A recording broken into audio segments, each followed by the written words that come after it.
Welcome into a brand new edition of the Gimme the Hot Sauce podcast, and we're riding a hot streak.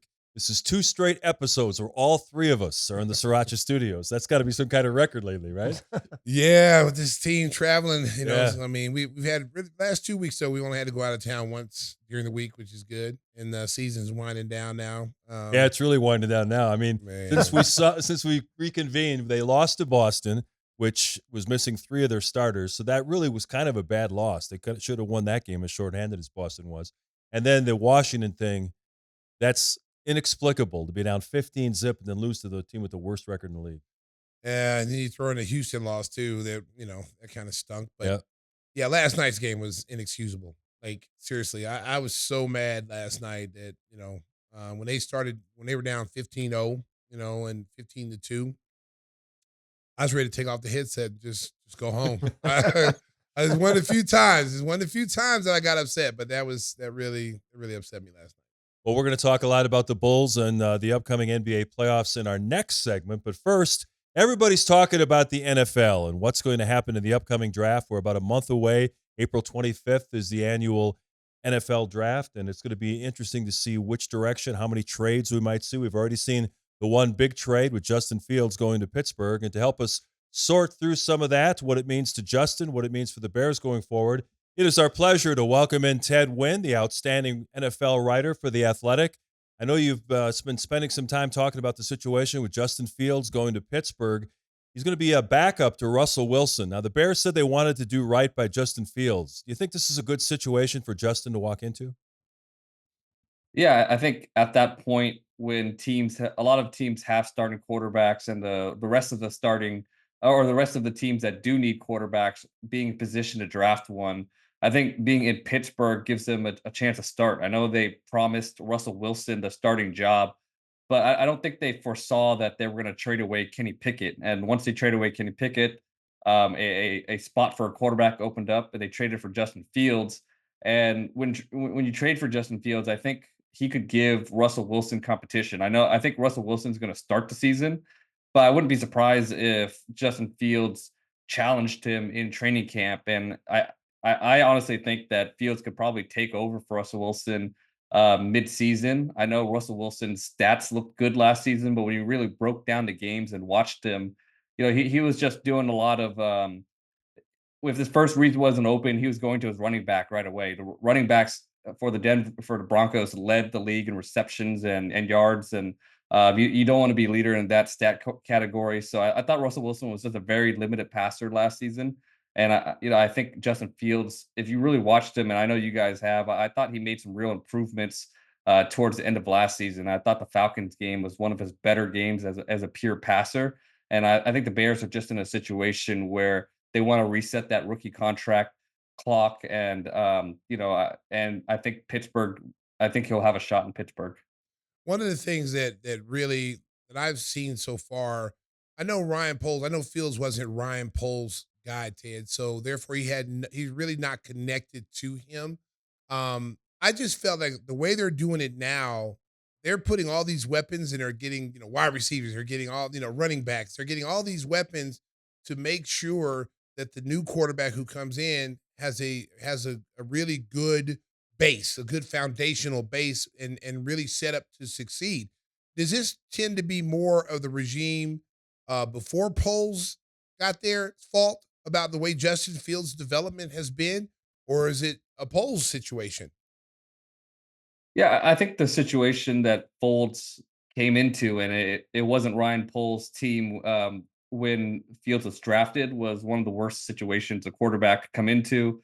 The offensive line was a mess. He didn't have a lot of good receivers, and I just wasn't a big fan of Luke Getsey's offense. I just never thought the offense was really catered towards him. I mean, he was hired in Justin Fields' second year, but it took until that Patriots game, which was I think week 7, for them to really commit to an option game, and that's when the offense sort of took off. And for me, I think you should have had that offense right in training camp, and then they tried to go away from it starting last season, and it was a disaster, and they had to go back into it. So I just think that they just never had a real team built around him to starting early, and they never had an offense that was catered around him. And last year they did a good job of rebuilding the offensive line. And then obviously this year They really brought in some weapons with bringing in DeAndre Swift and getting Keenan Allen and setting up whoever's going to play quarterback for the Bears next for success. So I don't blame Poles for the situation that Fields came into, but it was a very bad situation, and now the situation that whoever's going to play quarterback for the Bears to step into is an extremely good one.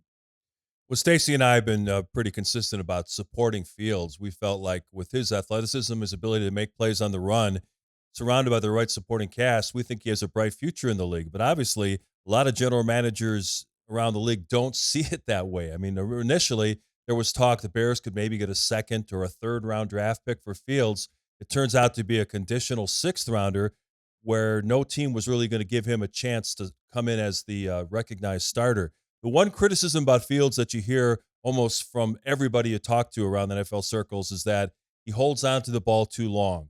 He has a tough time processing information. Is that a legitimate criticism in the tape and the games you've seen? Yeah, well, I think the compensation for Fields came down to the fact that everyone knew that the Bears were needed to trade him. So they didn't have much leverage. Depending on who you talk to, maybe the Bears had better offers from other teams. Maybe the timing of the trade diminished the value a little bit. And as far as Fields, yeah, I believe that Fields could be a good quarterback too. I also think that you have to commit to running a certain type of offense when you have Fields, and not every offensive coordinator and coach is willing to do that. But I mean, my take on Field and me and Stacey kind of talked about this. My hot take is Justin Field is not that far away from Jalen Hurts as far as skill level and quarterback ability. It's just that Jalen Hurts is playing an offense that's catered for him, playing behind an amazing offensive line with some really great receivers. Fields never really had that. So I think if you put Fields into that type of offensive system with a great offensive line and good receivers, he could be extremely productive too. So yeah, sorry, what was the last part of the question? Just the knock on him that he holds the ball too long, that he doesn't see the field well to make secondary reads. Yeah, I mean, I think when you look at his time to throw, it kind of matches up with Patrick Mahomes and Jalen Hurts and guys that try to create and create second reaction plays. So when you're that type of quarterback that wants, is not willing to check the ball down and trying to create those big plays, your time to throw is going to be pretty long. It's going to be on the longer end. I think there are times where Fields needs to get rid of the ball faster, and that's something he has to get better at as he progresses in his career. But I just think the type of quarterback he is and the type of playmaker he is, that time to throw is always going to be on the longer end. Well, when his name was coming up in all these trades, and you didn't really hear a lot of the interest from these other teams, especially teams who need quarterbacks. I go back to remember when Lamar Jackson was a free agent, and this is a guy who had already won an MVP. Who's already one of the most dynamic quarterbacks in the game, and there wasn't a lot of interest in him from other teams. You didn't see anybody beating his door down. They didn't think he was a legit passer. He's a running quarterback first, and Baltimore paid him like an elite quarterback, and his skill set. I look at Justin Fields, and I think he's not as a dynamic athlete as Lamar Jackson is, but he's pretty damn dynamic. I mean the guy can rush for 1,300 yards and still be able to throw for 35 to 4,000 in the right system with the right weapons. Do you see that being kind of the case with Justin?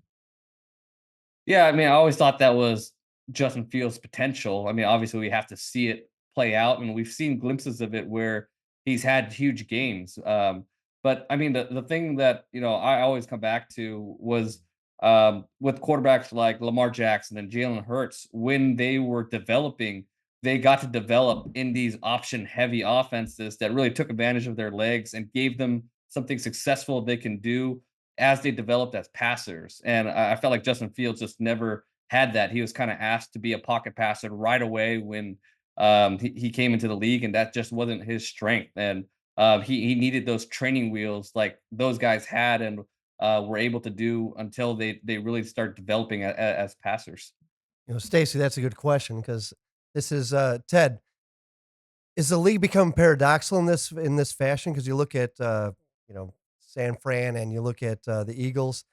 and they say the number one position is the quarterback position, but they're building teams around a quarterback is not their first draft pick, but say, okay, we're going to build the team, and then let's see if this guy can fit into the system as a lower paid guy to control this game and get us to where we need to be. Does that seem like a paradoxical attempt by the Bears as well in the same process? Well, I think when you take that approach of we're going to build the team first and then draft a quarterback, you're taking a chance of because it's hard to keep that team together, right? It's hard keeping all that talent together with the salary cap, with the way it is. So if you build this great team and then then you go out and get the quarterback, and that quarterback doesn't end up being very good, then you're going to have this good team that's kind of being wasted by this quarterback that didn't develop the way you need to. So, I mean, for example, the Bears have a great team right now, and everybody thinks Caleb Williams is going to be that guy. But if he comes in and he becomes a bust, then you're kind of wasting of the 3 4 years that you keep this good team together, because it's really hard to keep a really talented group together with the way the league is built right now. Well, the Bears are doing their due diligence to get to know Caleb Williams.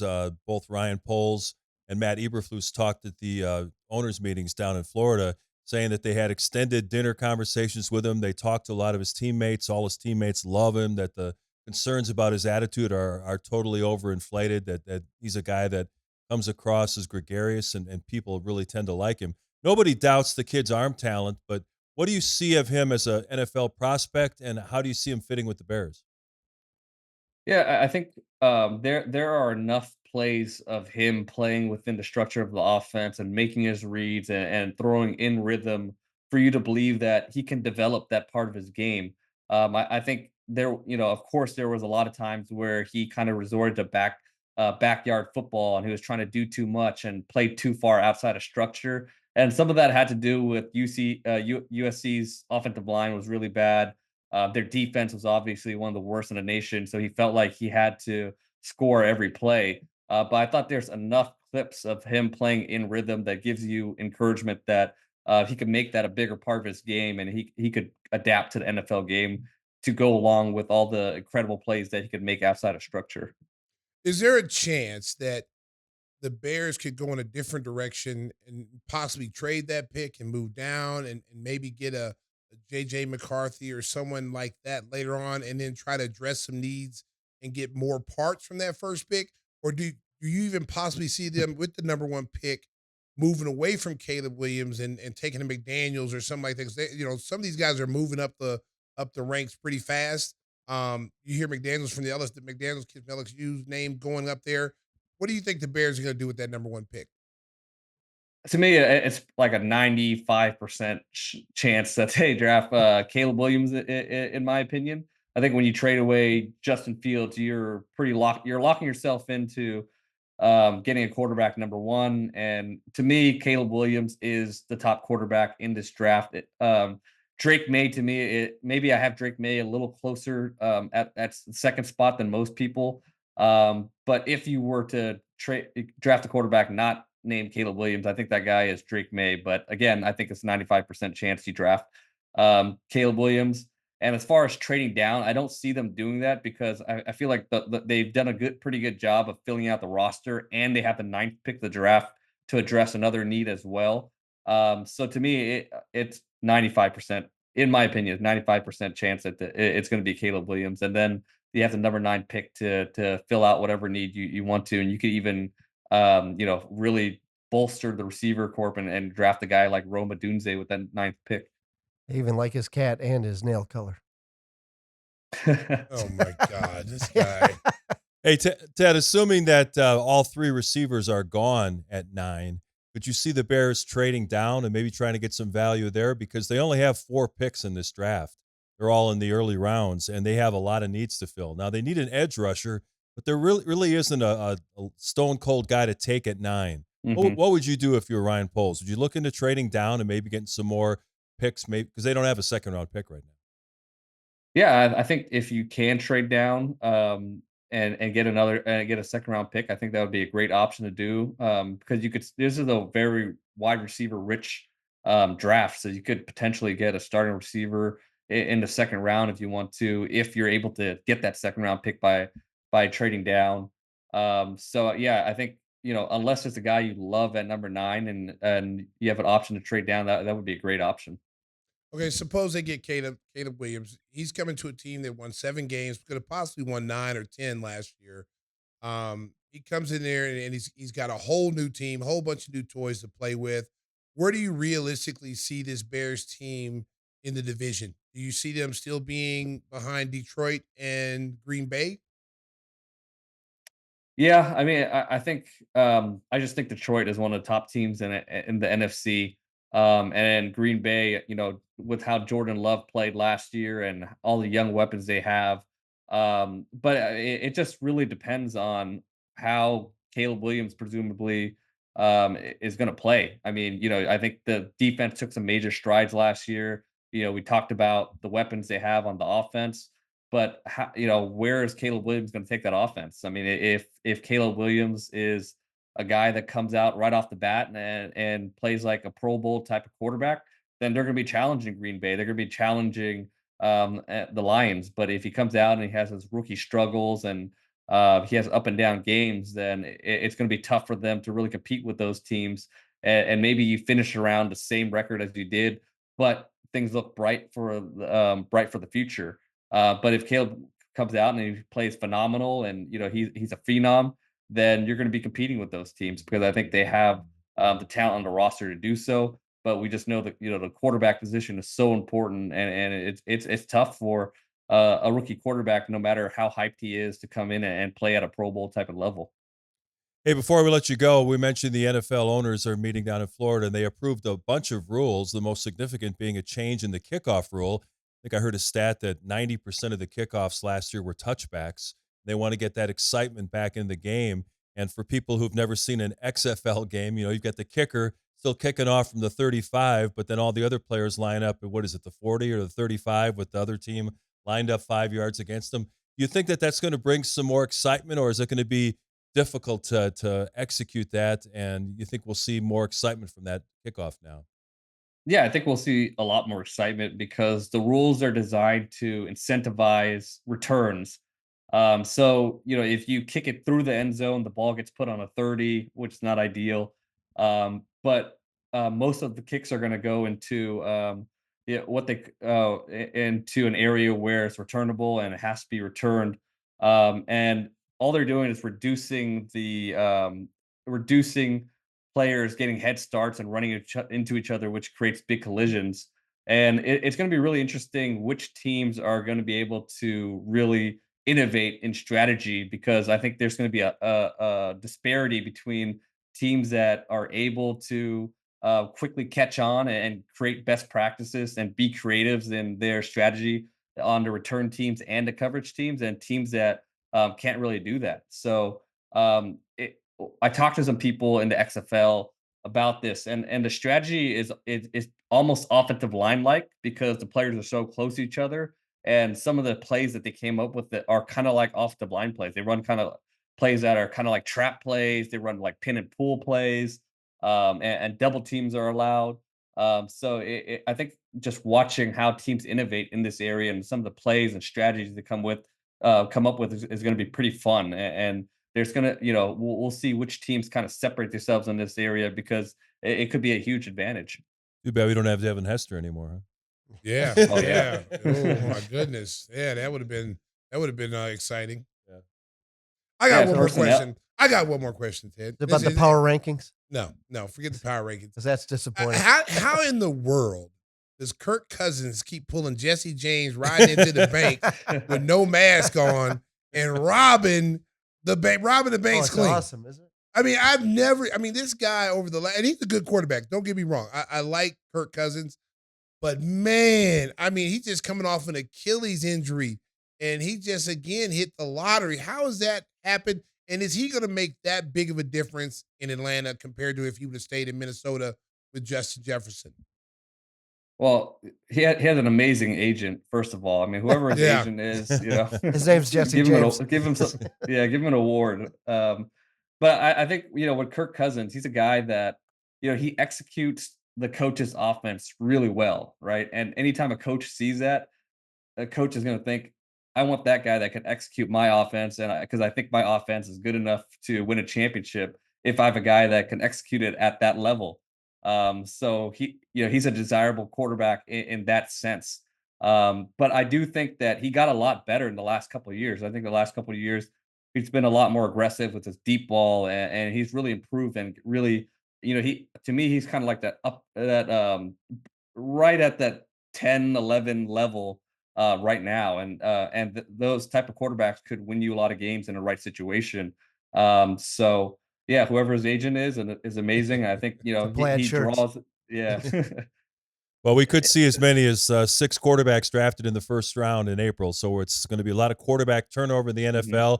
Make sure that you follow Ted Nguyen for all the great coverage at The Athletic. The Athletic's got a lot of specials going on right now. It's one of the best values there is in terms of great sports coverage if you're looking for a subscription service. Ted, thanks so much for joining us. We appreciate it, and we'll follow your coverage of the draft coming up. No problem. Thanks for having me on, guys. Thanks, Ted. That is Ted Nguyen. Coming up next, we'll talk a little basketball. Stacey shared some of his disappointment. We'll go into greater detail. That's next on Gimme the Hot Sauce. A little bit. If I don't jump off the ledge. We want to tell you about another one of our great sponsors, our buddy Jeff Vukovich. When it comes to being treated with royalty, insurance for your auto, home, and business, make sure you contact our friend, nationwide agent Jeff Vukovich. You can reach him at jeffvuk.com. That's jeffvuk.com. The phone number, 847-825-4783. Book. Stacey's been working hard. You got another jingle in you? It's a struggle right now with upper respiratory infection, but I'm going to give it my Come on, best. come I'm on. going to give it my best. You can do it. Nationwide is on your side. Very nicely done. The folks at, what's the name of that drink? Angry Orchard? Oh, They'd be Angry happy. Orchard. They'd be proud of you. Yeah, That Angry really Orchard. smoothed it out, didn't it? Angry Orchard, thank you for getting the vocal cords ready. Yeah. Better than coffee. And if you'd like to sponsor the show, Yeah, we'll take reach you. out to Timmy Whispers. Yes. That's right. What's your email? At, info@gimmethehotsauce.com.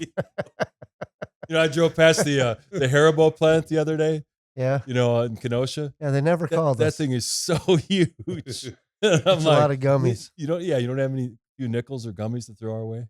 Do you ever notice that he stopped eating the Coca-Cola ones and the Oh, that's right. You used to bring those in. yeah. What happened with those, Stacey? Well, they kind of backed up on him. Who? The OSHA beeper went off, right? Deet, deet, deet. Said enough of those. Yeah, enough of that. No, I don't know. Listen, man. Listen, we had, what was the little drink we had, the power drink we had? Magic Mind. Magic Mind. She keeps hounding me too, and I thought it was great, but it didn't. I thought it was great too. You want to talk about the benefits? You want to get that rolling? Nope, Yeah. nope. So if you want to come sponsor the show, sponsors, because there's a strong. It's not as easy as it sounds. It's a strong possibility that we may clown your product, but we don't mean to. But it's just sometimes As I'm it's part having of an the show. IPA, and I'm pretty sure these have adaptogens in them too, but that's besides the point. Yeah. But we love Angry Orchard. Yeah, we love Angry Orchard. We'd be Yes, happy to have you yes, on That board. has adaptogens as well. This guy here, man. Who let this guy on the show? Well, if it kills the slow brain cells. Well, getting to the reason why we're all drinking on a Tuesday evening. If you watched the Bulls game last night, Give me another round, bartender. that would be the reason why. Keep them coming. The Bulls had a chance to get back to 500 when they lost in Houston, and then of course they lost at home to Boston. So you're thinking, all right, got a couple more home games coming up against Washington, the worst team in the league. And Stacey, you can speak to the mentality of this more than anybody can because you played on championship teams where you got a bum-ass team coming in, and it's only human nature to think, oh, we're going to kill these guys. That's smart, but that's been the MO for the Bulls for years, is that they play down to the level of competition. Now, you got to remember, they beat this team by 29 a few weeks earlier, okay? And they had Kuzma, and they had some of their guys there. And then this time, they're playing with two-way players. They're playing with G League guys. And our guys just say, oh, we're just going to show up and play. They don't got all their main guys. It's going to be an easy game. We beat them by 29 when they had their main guys. Now they got all these guys who are trying to make the roster. It should be an easy game. And they came out, they were down 15-0. Billy Donovan should have called a timeout way sooner. I mean, you lose the first quarter 31-17. You outscored 31-17. And if you look in the middle quarters, they had to battle back. And when you're down 15 points, you have to use so much energy, Mark, to get back in the game. And you're at home. You should never be down 15-0 at home, ever, ever. So 31-17, I mean, they were getting killed. They got off to a great start, and you could tell that they were playing with confidence. Wizards were, guys were shooting the ball. Guys were attacking the rim. They were playing extreme confidence. Kispert, I thought, played his best game against the Bulls that I've ever seen. He normally struggles against the Bulls. 19 points, 12 rebounds. His first double-double, I think, in his career. He had a career game last night. I thought Rashawn Holmes. Yeah, local guy. Yeah. He dominated. He dominated inside. 15 rebounds, 14 points, a couple of blocks. The problem with us is that we think we can turn it on and turn it off. Okay, you're not Boston. See, Boston can do that. The Denver Nuggets can do that. Teams that have been in the finals can do that. When you're a team that's like, you're not a finals team, you're not even a first-round team. You can't have that mentality that we're so good that we can turn it off and turn it on. The Bulls must have it turned on as soon as they come out the locker room. They got to be ready to play because last night was inexcusable. It was inexcusable to come out, be at home in front of everybody against one of the worst teams in the league, to be down 15-0 and play with no passion. And I got to give Billy Donovan some blame on this because, as a coach and you see your team, your team better than anybody, okay? You can tell by body language. You can tell by energy level. You can tell by the way they played, like they weren't ready to play. So as a coach, you got to say, you know what? Come sit down. Come sit down. If we're going to lose, I'm going to lose with guys who are going to come out here and lay it on the line. I'm going to come out and put, Batum out there. I'm going to put, Drummond out there. I'm going to put, how about throw Jontay Green out there? Yeah, he hasn't played yet. This is a guy who's been on this roster for 2 years. He's played for Billy Donovan. He knows the system. Throw him out there to get some energy out there and let your bench, which I thought when he went to his bench when they were down, they brought him back. And how many times this year have we seen the bench come in and play well and bring them back when they've gotten off to such a slow start? It's been a lot this year. Hey, D, we've seen that box score long enough. I know that he fell Cisco asleep went at the to wheel. get the food, but wow, he fell asleep at the wheel back there. That's a little disturbing though when you look at it because you got to see that you over dominate and over the and second again. 2 quarters and then But you you fall can't back close it 15-0. out. Stacey and Adam have talked about it all the time. Bulls almost every night spot the other team a big lead, and you can't keep coming back like that. No. And the thing that's so important about all this is, if this would have been game 30, we just wash it off, flush it in the toilet. But it was 12 games left in the season, and you're fighting for a play-in spot, not a playoff spot, but a play-in spot.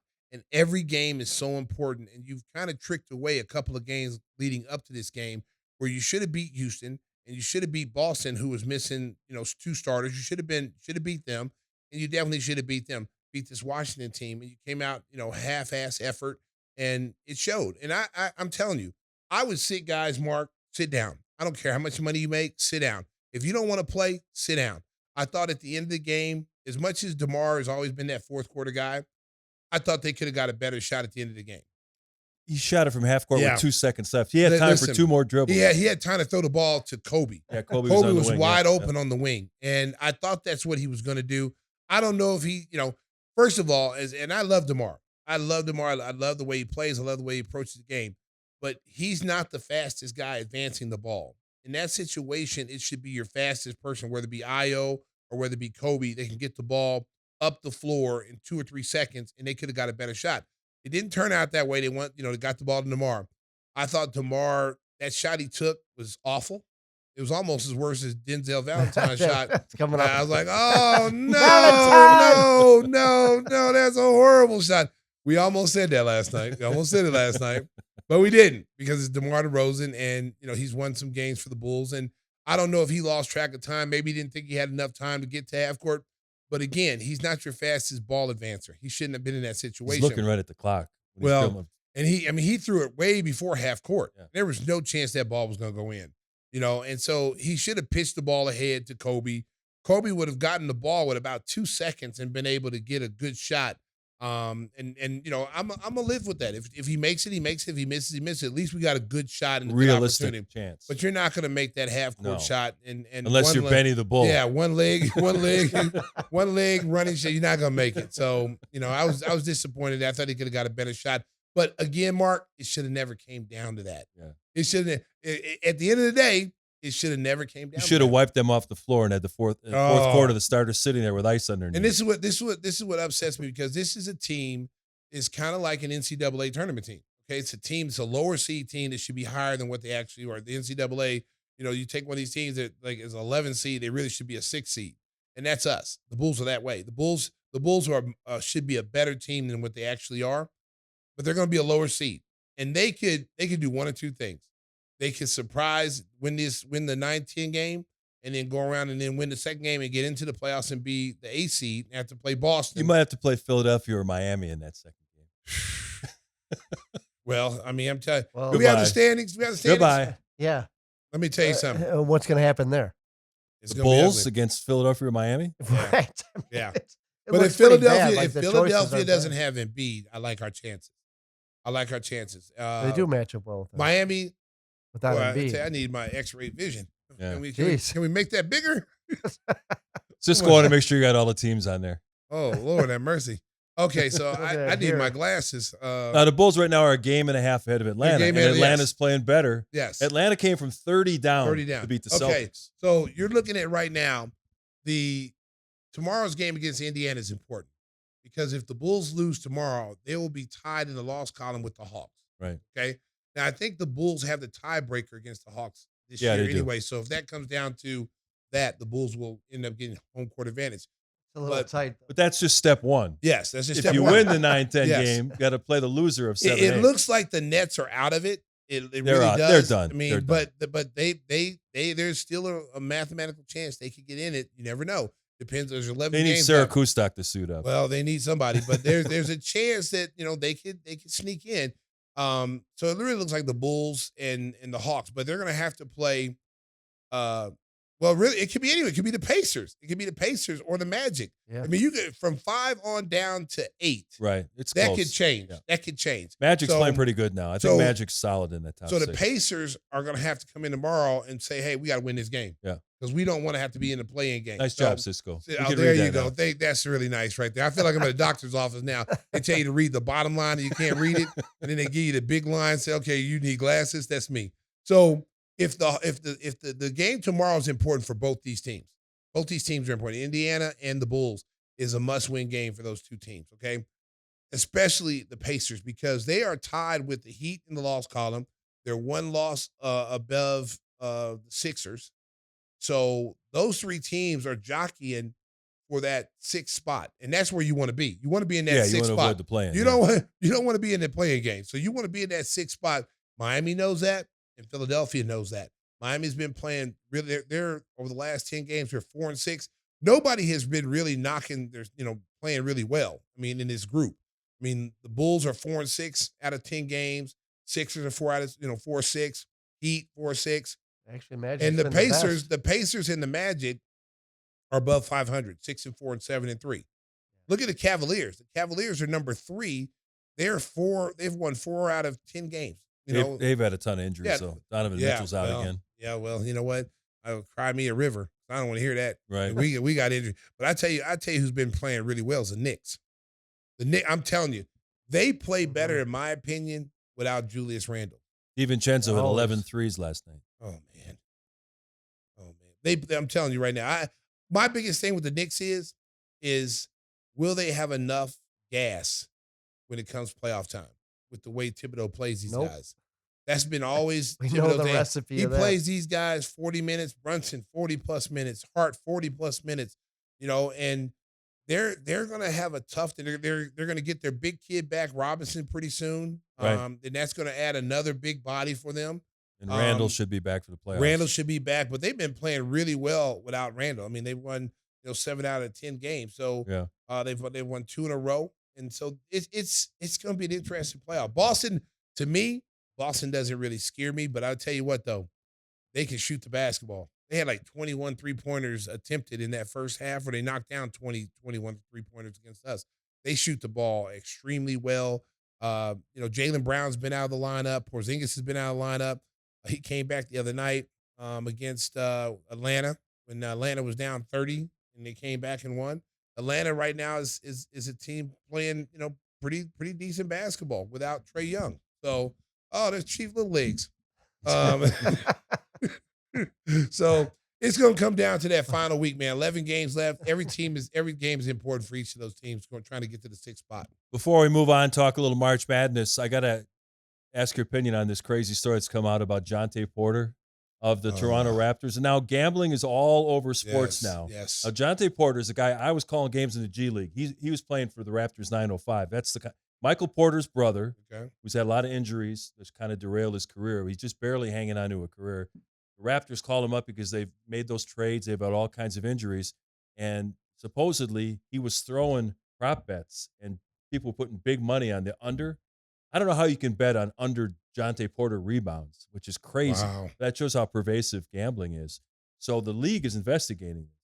And if they find out that he was deliberately tanking, he could get suspended for a year. For life. For life. Because no team will bring him back on the roster. Because they got to make an example of him. So he rose the NBA. And plus, he's a fringe player right now anyway. It's not like he's a superstar player that they're going to slap on the wrist. This is a guy who's barely hanging on being in the league in the first place. That's probably a way for him to make some extra cash, too. Hey, listen. He's not Shohei Ohtani, though. Well, that's another we'll get into that later. But I'm going to tell you something, though. This betting has really changed the complexion of all these pro sports. It is. Because now the first thing that people look at, when especially in the NBA, I can't speak of the other game. I'm just speaking of what I see in the NBA, is when you sit up there and you see betting lines. We're constantly, bringing up betting lines throughout the game. You can bet on every quarter and all this other stuff. And then you start seeing some of the calls that the officials make. And the first thing that crosses your mind is, okay, because you saw Rudy Gobert get a fine for saying that he thought they called a foul on him in a critical game against someone, and he immediately went over to the referee and did the money sign, like how much y'all getting paid. And a lot of people are thinking that. A lot of people are thinking that, especially like some of the calls that are coming up late in games. You're going, what call was that? I just believe, me personally, I don't think the officials are doing anything on the wrong. Wait, no, hold on. You guys are thinking I'm biased, but the Northwestern game against Florida Atlantic, the inadvertent whistle, grabbing the ball, had possession, steps out of bounds, and then they said it was a possession. Yeah, I remember that call. Yeah, that's totally against the rules. Okay, we're not talking about that right now. Anyway, before I was really interrupted, don't ever interrupt my sins. I'm just saying, okay? That's a really simple game. That means nothing, right? But there's a lot of money even on that game. Well, you can say the block on the kid that blocked Kansas shot, 100%. Was a clean block, was a clean play, and they gave him the 2 free throws, which cost him the game. So there's a lot of things going on. But I will say this, just about the NBA referees. I don't believe there's any shadiness going on. I don't believe there is. I think the NBA stays on top of that, especially with the Tim Donaghy situation that happened some years back.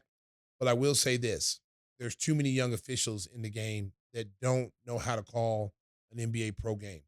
Okay. Mm-hmm. They call games like it's a college game. The physicality and the speed of the game, I think it's too much for some of them.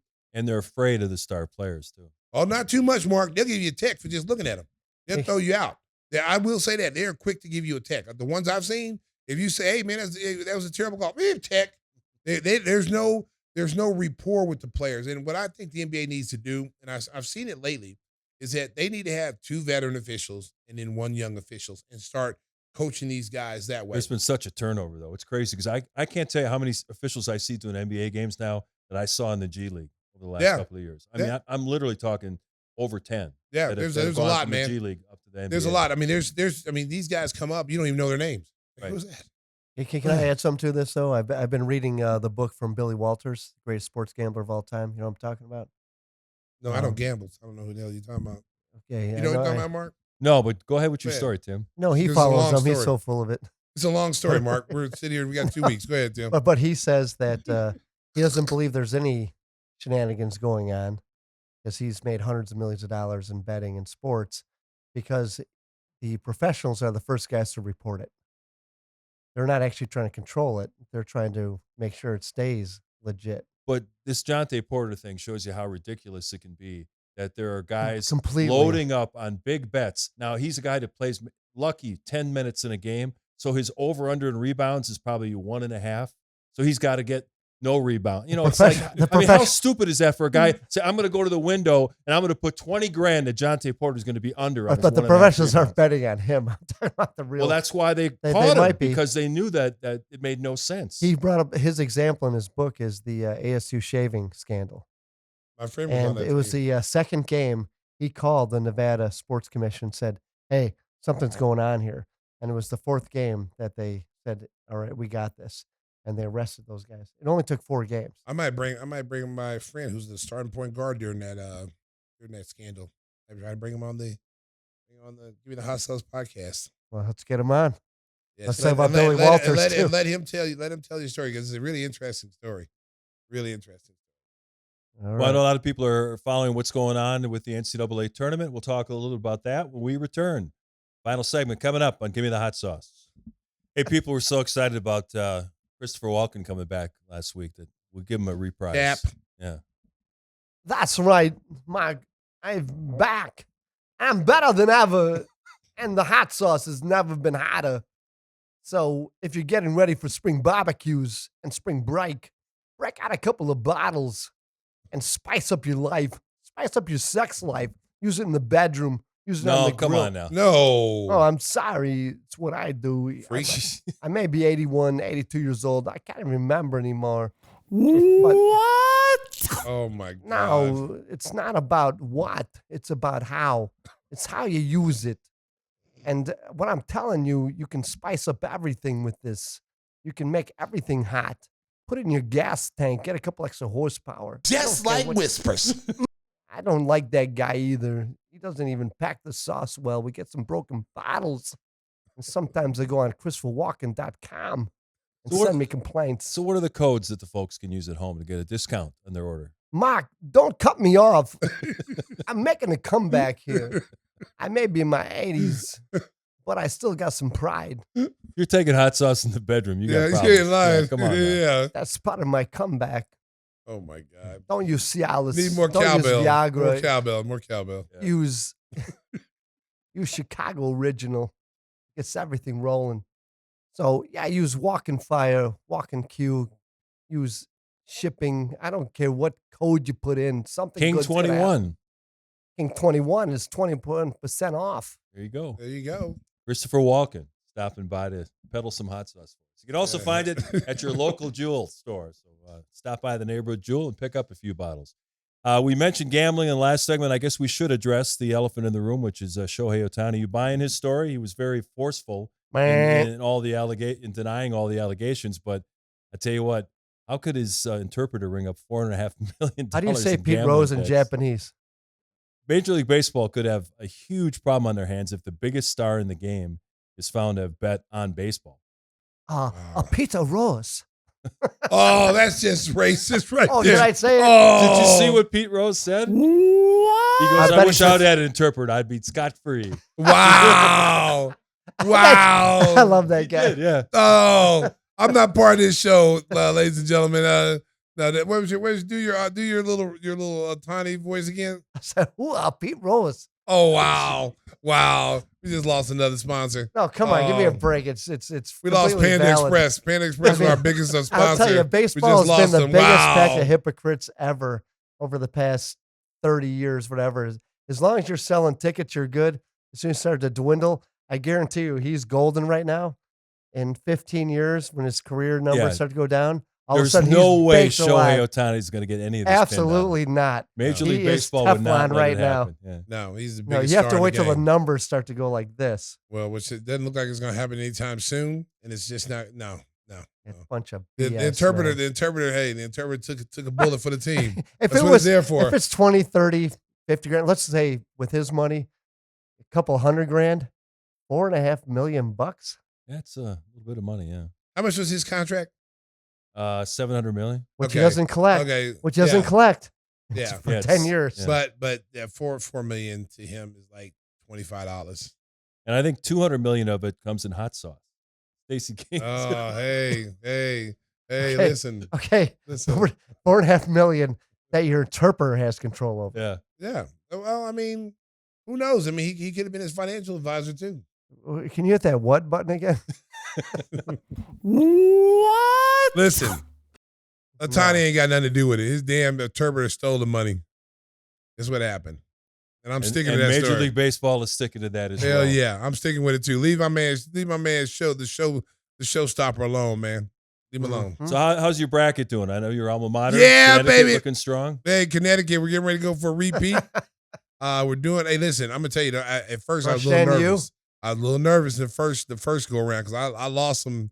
I didn't think BYU was gonna lose. Come on, BYU. Come on, Big 12, baby. You let us down. A lot of teams didn't show up. Kansas lost. Auburn lost. Yeah. Oh man, I was just like, come on, man. But all my main teams that I had advancing is advancing. So Kentucky. Yeah.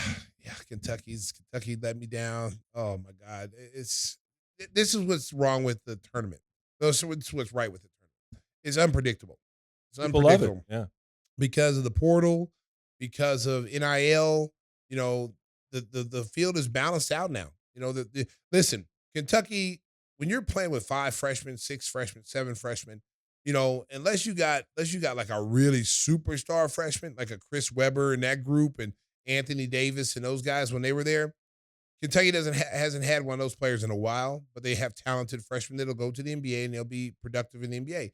But in the college game, these teams they're going up against guys that are 23, 24, 25. 32. There's been some guys in the portals been in school 8 years. I know, with the extra COVID years. Yeah, guys are they've been like 8 years. Yeah. They're like 25, 20. They're grown men. Guy with Oakland. So you're going up against an 18-year-old, 17, 18-year-old kids going up against a 25-year-old grown man. I mean, and a team full of grown men. That guy looked like a military officer. You can't handle the truth. Oh, the guy in Oakland. 10 3-pointers, yeah. The guy in Oakland is 10 that's what we're 3-pointers? talking Yeah. 20 push-ups. He looked like somebody's dad. I'm like, whose father is that? Hey, meet my grandkids. He's like, yeah, we're the real deal. And they got beat in the next round. Come on, buddy. Yeah. Hey, just ride the wave, baby. Mm-hmm. Just say we upset a team. We're happy to be here. I'm 34 years old. Did you appreciate though Calipari's comments about what his kids are compared to the other teams? What did he say? My kids are here to go to the NBA, not win a national title. He was just making excuses because he's done the same thing for the last 15 years, getting all these McDonald's All-Americans, and then 1 year later they go to the NBA, and now he's losing to these experienced teams. Yeah. Now it's a problem. It's a terrible thing to He's say, at a though. disadvantage. I thought it was a bad thing to say. Well, he's not. When's the last time he's been out of the first weekend? Yeah, he's only won 1 first-round game in the last 5 years. Yeah, last 5 years. So that's not a really good stat considering the fact that you have all these lottery picks. Right. So at the end of the day, here's the problem. And I said this about Calipari. Here's the problem. At the end of the day, your best kids got to play. Everybody's not equal. You can't. His teams, he's trying to play 10 guys 15 minutes a night. You're not going to win that way because everybody's not equal. There is going to be better players than other players. The best kids have to play. And if those kids get mad at you, it's like, hey, man, you're in my chance to get to the no, you're not one of the best players. That Rob Dillingham is going to be a top 5 pick in the league. He's coming off the bench. And playing like 15 minutes a game. Like a bum. Like he's a buster. Yeah. He's like, oh, giving him 15 minutes. This dude is a consensus top 5 pick next year in the draft, and he's coming off your bench. So you're telling me everyone has got this kid as a lottery pick, top 5. He can't beat out any of those guys that are in front of him? Come on, man. This kid has been a top player from the time he was in high school. And this is how Calipari's always been. Guys are on his team, you're trying to play everybody the same amount of time. You can't do that, man. You got to play if your best 6 kids are your best 6 kids, I'm playing my best 6 kids. This has been pretty much a chalky tournament. 1 and 2 seeds are all through. And it's the first time that's happened in a lot of years. You know, a lot of people saw what happened last year where Florida Atlantic and San Diego State got in the Final Four. We're not seeing that. You're not seeing that? We're seeing the Blue Bloods advance. The Blue Bloods are back because the NIL. They're getting that. Hey, bring my bracket up, guys, will you? Your bracket? Yeah, this is my bracket. Oh. Yeah, there it is right there. You've done well. Okay, so I got North Carolina. I knew they were going to get there. You got the surprise team is Clemson at number 6 because Clemson, they kind of limped into the tournament. They were playing bad in the ACC at the end, and they started picking it up. They started picking up the NCAA tournament. So that's my surprise team. I picked them anyway because I just knew that they were going to get there. But, yeah, those are my teams that I picked. And you think Alabama's got a chance against Carolina? No, because I think Carolina's too big. I thought the way Michigan State started the game against them, I'm like, oh, my God. Like, they're getting ready to upset, North Carolina. And Michigan State struggled this year. And Michigan State was physical. They were really physical. And then North Carolina said, oh, wait a minute. We're North Carolina. Hold on. We got big guys, too. And they started Bancott, and the other kids started playing really well. And the guard they got, Davis. Davis, yeah. He's legit. Yeah, he is. He's legit. Like, he changed the whole tempo of the game. But the NCAA tournament is always guards, unless you got a dominant big man. If you got a dominant big man, that's where they shine. But if your big man's average, gets you a couple buckets here and there, it's guard play. Guards being able to handle the ball, guards being able to break defenses down and being able to find open shooters. You already know the three-point shot is going to be prevalent. So you might as well just go ahead and that's a factor. So you got a good guard that can find them. I watched Houston play, and I said Houston has to be the favorite in the tournament this year because, Kelvin Sampson has that team. It's one of the toughest teams in the tournament. It's one of the oldest teams in the tournament. I watched him come back the other night against Texas A&M, and Texas A&M was a pretty good team. And it was nip and tuck all the way. I mean, Houston had double-digit lead, and they come back. And then they had to go into overtime. And then, 4 of their guys fouled out. 4 of their starters, fouled out of the game. Yeah, they had a walk-on. They had a walk-on to come and hit a big free throw, okay? And that showed me that they are a resilient bunch. And I think where they're going to have a problem is when they face someone that's bigger than them. If they go against anybody their size, it's a wrap. They're going to kill you. But if anybody like Carolina – put my bracket up again, guys. Let me see one more time. They could play Purdue in the national semifinals. Yeah. And see, Edey would give them a problem because Edey's 7'4". Okay, there's Houston and Marquette. He's gotten a lot better, Edey, Yeah, Edey's he's you know what? This bracket here, Houston and Marquette. Marquette is a physical team as well. So I still think Houston wins that game, but Duke has some size. Duke could give Houston a surprise, but I just think Houston's just too tough. I think Duke is playing well at the right time because they came in limping too out of their tournament play. Then they got knocked out early. So, but they got a lot of good players. I mean, they're going to find a way to win. So, but I think with Purdue, with Edey, you got to play him physical and you got to run him. You got to make him run the floor, because I was arguing with somebody this the other day. He's like, 7'4" is going to be an NBA. He'll start in the NBA. No, he's not. Teams don't want guys like that not in today's NBA. Yeah. I mean, you go look at the kid Garza that was player of the year and Big Ten player of the year, national player of the year, and everybody's he's dominant. And he's been on 2 or 3 different teams since he came in the league. He hasn't played at all. And he's more agile than Edey, and Edey last year, I think, they told him to go back to school because his draft status was not where he thought it was going to be. It wasn't a lottery, So I think he's played better this year, but if he's not Wemby, he's not Chet Holmgren type of 7'4", 7'3", yeah, it's gonna be tough. It's gonna be tough. All right, his post-up game's not really that bad, but he's not a physical player though. Yeah, for that size, he's just big. Yeah. He is huge. He's huge. Tough to move him out of the paint. That's what she said. All right, Wow. I think the food is here. So, Whispers, you got something for the folks to watch before we wrap this up? I've been watching The Gentleman. How is that? Oh, how is that? Well, I love Guy Ritchie stuff. I mean, you have to, sometimes get acclimated to the accents and stuff.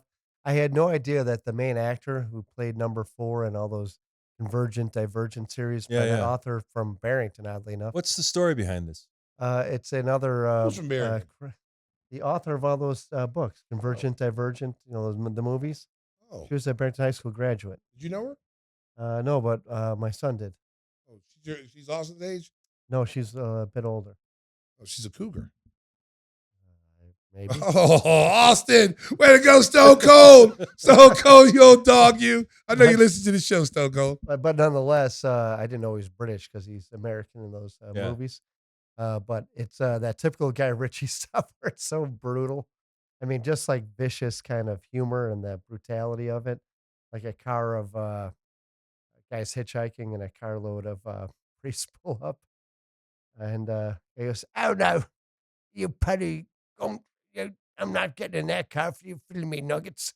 That Oh, kind of wow. stuff like you have to follow all the words because you can get lost in it, but it's vicious all the way through, and I love that stuff. Well, if you say watch it, we're going to watch it.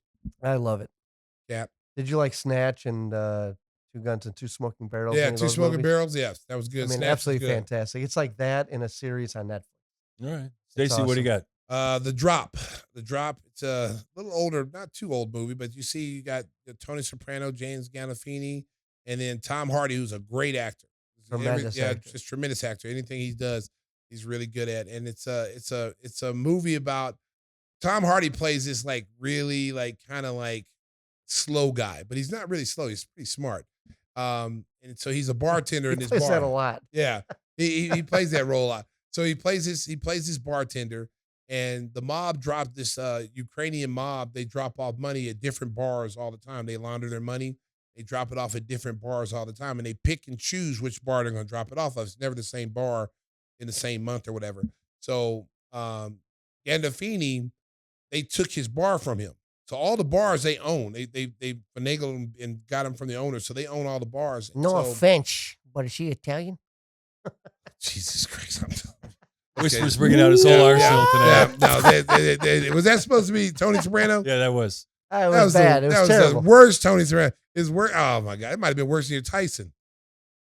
Nothing's worse than my Tyson. Oh my God! I'm done. I'm done with this. But anyway, it's a great movie. If you like Tom Hardy and you like the late great James Gandolfini, who was Tony Soprano, it's a great movie to watch. Really interesting. It's got all kind of things going on. I liked it. It was a good movie. All right, that's going to do it for this episode of Gimme the Hot Sauce. Want to thank Ted Nguyen for joining us, giving us some insight on the Justin Fields trade to Pittsburgh. Mark, you never told us you were watching. I didn't have anything this week. I'm watching basketball around the clock. Basketball. I'm sorry. You probably watched the NU game. Wow. I did watch that. I'm sorry. I had the under on 1.5 rebounds for their 9th guy. Wow. Wow. Me and Jontay Porter are going to the bank. Wow. You guys cleaned up. Oh, wow. Stacey, tell the folks how they can take care of their transportation needs. Yes. You don't want to drink and drive Oh, like yeah. we're not going to do tonight. Yes, I've been drinking and I'm not driving today. Thank you very much. All right. Windy City Limousine provides a championship service. Making a reservation is so easy, it's a slam dunk. Let Windy City break the full court pressure of traffic and get you to your destination in style and on time. Contact them at 847-916-9300. That's 847-916-9300. Or visit WindyCityLimos.com. And if you're ordering pizza for Caesar, hold the green olives. Yes, He does not like them. yes. These are, oh, man. America, I wish y'all would have saw this pizza last week. We always order That was food. an offense to humanity. Yeah, it was. It was terrible. It looked like baby puke. So we always order food. It was actually called the green olive Well, pizza. it was terrible. You didn't even ask anybody else if they want to have green olives on their pizza. So America, so we always order food after we do the show, right? So Lou Malnati's, if you hear us, we always order your pizza. If you really want to be a sponsor, who was it? It was Moretti's. Oh, sorry, Lou Malnati's. But we can still use it as a sponsor. We though. have Lou Malnati's. we sitting love out Lou on the Malnati's. table Yes, we right love now. Lou Malnati's. Yeah. Today we have Lou Malnati's. Last week was Moretti's. Moretti's got good pizza too. I ain't gonna lie. So he chose that because he wanted to get the calamari. That's the reason why. Yeah, it was all about the Well, calamari. So it's like add The olives. calamari was awesome. Add $1 million olives to get a free calamari. Is that what it was? If you, Had $1 million. if you eat them all, Hey, call them. listen, America. If you would have saw this pizza, like normally you see olives I sprinkled. think on the guy pizza. tripped on the rubber comfort mat. And No. The dude whoever made that pizza should be slapped with a piece of pepperoni upside the head because he looked like he poured the whole can of green olives He on the did. pizza. It covered up all pepperoni. Yeah. It covered up all whatever else we had on sausage. I don't even know what else on it. We because it should was have nothing but taken a green. photo and sent it Oh, back. it looked It like was somebody. weird. America. When I opened up the box, it looked like somebody. Just like what it looked like. It looked like vomit. We It was apologize to all of you who are eating right now. Moretti's, it You're wasn't enjoying your our fault. fine podcast. Moretti's, it's not your fault. No, Your no. pizza is good. It was the fact that Tim decided he wanted to It order. wasn't me. He I wanted didn't to- pour he a wanted to can order on all there. you can eat olives on a pizza. Who does that? Tim's wife likes green olives. We were all low on sodium, I figured. So It was the we got worst loaded up. pizza I've ever seen. My driver Caesar was like, "Who the hell ordered all those damn olives on the pizza?" I said, "Caesar, listen, you came in, buddy. You're eating for free. Don't complain." Hey, Caesar, it's free. No, pizza. yeah, it's free pizza. Don't complain there, I'm buddy. not asking you to move a piano. Okay? Oh my God! All right, so Oh. on that note, the best pizza in the world, Lou Malnati's, is waiting for us. Lou, So we're going Lou, to come talk to us, baby. Let's pull get a down the sponsorship. curtain. That's right. Yep. Stacey, one more word of advice on the way out? Don't get green olives on your pizza and drive home safely. Beep, beep.